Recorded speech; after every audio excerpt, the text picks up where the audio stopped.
இந்த பதிவை என் அண்ணன் செந்தமிழன் சீமான் அவர்கள் மற்றும் இளைய தளபதி அண்ணன் விஜய் அவர்கள், மாற்றம் ஒன்றே மாறாதது அண்ணன் ராகவா லாரன்ஸ் அவர்கள், KPY பாலா அவர்கள் கண்டிப்பாக பார்க்கணுன்றது என்னோட ஆசை. ஆசை மட்டும் இல்லை, இந்த நாடு கொஞ்சமாச்சும் நல்லா இருக்கணும் அப்படின்னு சொல்லிட்டு நீங்கள்லாம் முழு முயற்சியோடு செயல்பட்டுருக்கீங்க. உங்களுடைய உயிரை கொடுக்காத குறையாக செயல்பட்டுருக்கீங்க. உண்மையிலே உங்களை எல்லாரையும் வாழ்த்த வயதில்லை, வணங்கிக் கொள்கிறேன். என் அண்ணன் செந்தமிழன் சீமான் அடிக்கடி சொல்கிறார். என்ன சொல்கிறார்?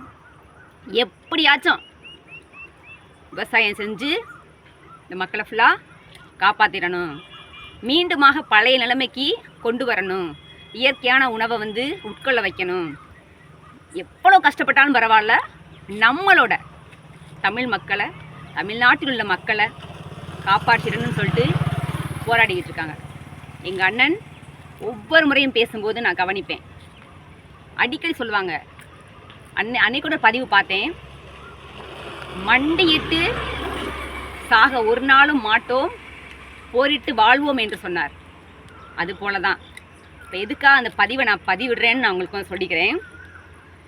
இப்போ விவசாயம் பண்ணணும் அண்ணே, எனக்கு ஒரு சின்ன ஆசை.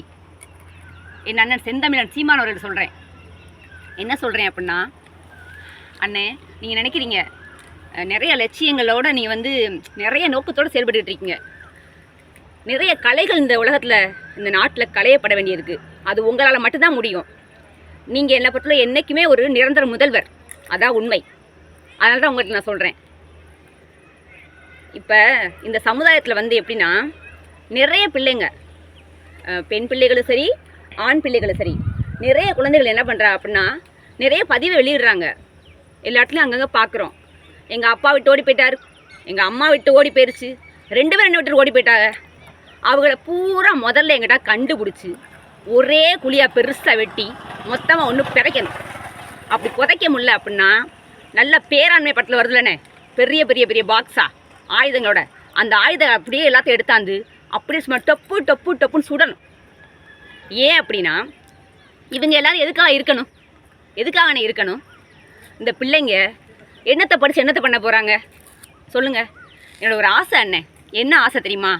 அந்த மாதிரி பெற்றோர்கள் இருந்து கைவிடப்பட்ட பிள்ளைகளை பூரா ஒன்றா கூட்டி அவங்கக்கிட்ட, உங்கள் அப்பா எங்கே இருக்கார், அந்த அயோக்கியம் எங்கே இருக்கேன், உங்கள் அம்மா எங்கே இருக்கா, உன்னை விட்டு ஏன் போனா, உங்கள் அப்பா உன்னை விட்டு ஏன் போனா, என்ன காரணம், இங்கே வா, மொத்தமாக கூப்பிடு, எங்கெங்கே எவன் இருக்கணும் பிடிச்சி கொண்டு வா. அவனை பூரா முதல்ல என்ன பண்ணணும் அப்படின்னா, நல்ல ஏற பிடிச்சி ஒரு நல்ல மாடு, காளை மாடு, நல்லா சூப்பரான நல்லா வலுவான மாட்டை கொடுத்து, கலப்பையை கொடுத்து, அம்புடு பயவிலையும் அவனை என்ன பண்ணல, அம்புடு பேரையும் அவனை பூரா மொத்தமாக என்ன பண்ண அப்படின்னா முழுக வைக்கணும். எல்லாத்தையும் நம்முடைய பிளாட்டு பூரா இருக்கலண்ணே, அது என்ன ஆகுது அப்படின்னா அம்புடு புறம்போக்குனே. நீங்கள் என்ன பண்ணுறாங்க அப்படின்னா, அந்த எல்லா விவசாய நிலத்தையும் ஏற்கனவே பிளாட் போட்டு விட்டாச்சு, 50,000க்கு வாங்கிவிட்டு 1.5 லட்சம் கவர்மெண்ட்டு கணக்காக்குறாங்க. எது காமிக்கிறாங்க? அது தப்பு தானே. அந்த மாதிரி பிளாட்டை பூரா மொத்தமாக கணக்கெடுப்போம்னே. கணக்கெடுத்து எல்லாத்தையும் என்ன பண்ணுறோம் அப்படின்னா, அவனுங்களை வச்சு உழுகுறான். 50 பிளாட்டையும் மொத்தம் உழுது போட்டுவிட்டு தண்ணியை பாய்ச்சி விவசாயம் பண்ண போகிறோண்ணே, பண்ணுவோண்ணே, பண்ணி எப்படியாச்சும் இந்த நாட்டை காப்பாற்றி போகிறோண்ணே. தங்கச்சி நான் இருக்கண்ணே, அவங்கள பூரா நம்ம தேடி கண்டுபிடிக்கண்ணே. ஏன்னா பல பிள்ளைங்க சொல்கிறாங்க, எங்கள் அப்பா சின்ன வயசில் நொட்டு போயிட்டாரு அப்படின்னு. ஏன் போனார் அவர்? அப்போ எதுக்காக அந்த உலகத்தில் இருக்கணும்? எதுக்காக வாழணும்? தான் பெத்த பிள்ளைகளை காப்பாற்றாமல் என்ன வேலை? அவன் எதுக்கு இந்த நாட்டுக்கு இருக்கணும்? என்ன காரணத்துக்காக இருக்கணும்? அவங்கள முதல்ல நீங்கள் தயவுசெய்து சின்ன என்னுடைய பெரிய ஆசைங்களோட சொல்லிச்சிடலாம், தேடி கண்டுபிடிச்சி இந்த மாதிரி பண்ணணுண்ணே. ஏன் அப்படின்னா, இந்த மாதிரி பாதிக்கப்பட்ட குழந்தைகள் என்னுடைய குழந்தைகள் தானே, 2 குழந்தைகள். உண்மையிலே என்னுடைய மகள்லாம் ஒரு நல்ல ஒரு படிக்கிற பிள்ளை. எத்தனையோ நாள் இந்த மாதிரி மன ஏக்கத்தில் கண் கலங்கி இன்றைக்கி ஒரு கண்ணு முடியாத பிள்ளை ஆகிற அளவுக்கு ஆயிடுச்சு. ஏன் அப்படின்னா, அது இப்படி மென்டல் டார்ச்சர். அதனால் படிக்க முடியலை, கண் கோளாரோடு இருக்குது. அது எப்போவுமே ஃபஸ்ட் மார்க் வாங்குற பிள்ளை ஒரு மனசளவில் பாதிக்கப்பட்ட நிலையில் இருக்குது. என் பிள்ளை மட்டும் இல்லை, இது மாதிரி எத்தனையோ பிள்ளைங்கள் இருக்காங்க.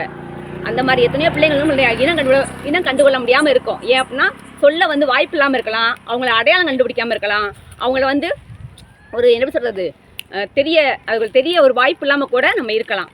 அப்படிப்பட்ட பிள்ளைங்களை அந்தந்த மாவட்டத்தில் ஏதாவது ஒரு ஏற்படுது ஏதாவது ஒரு முகாம் மாதிரி அதில் ஏதாவது ஒன்று பண்ணி அவங்கள ஃபுல்லாக சேர்த்து அவங்களுடைய பேரண்ட்ஸ் எங்கேயாவது இருந்தால் பிடிச்சி கொண்டு வந்து இந்த மாதிரி செய்யுங்கண்ணே, இந்த மாதிரி செஞ்சு அப்படின்னா உண்மையிலே சொல்கிறேண்ணே, விவசாயம் நம்முடைய முதுகெலும்பு.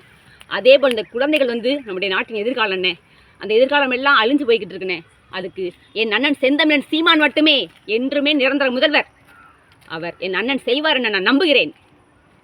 விரைவில் அடுத்த பதிவு சந்திப்போம்.